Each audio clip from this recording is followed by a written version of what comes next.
Ratusan prajurit TNI dikerahkan untuk bersihkan tumpukan sampah di Pantai Kute. Penumpukan sampah di Pantai Kute adalah fenomena tiap akhir tahun akibat musim angin barat.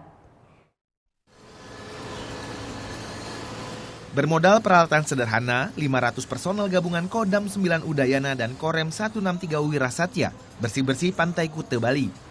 Membantu para petugas kebersihan kumpulkan sampah yang berserakan di bibir pantai. Kita ini perang sampah. Kenapa saya bilang perang? Karena kita berhitung dengan waktu. Tadi kita mulai dari jam 7, ini cepat sekali ombaknya datang.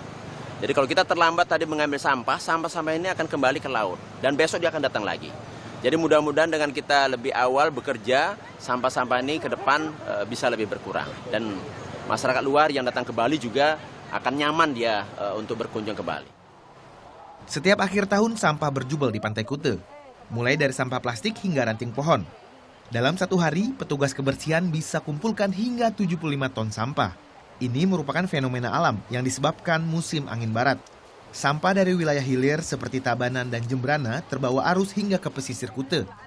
Agar tak menyurutkan minat wisatawan, pemerintah Badung upayakan pembersihan sampah maksimal, turut melibatkan warga dan juga petugas bala wisata. Muhammad Hasanuddin melaporkan untuk NET. Oke, sekarang ucap dai.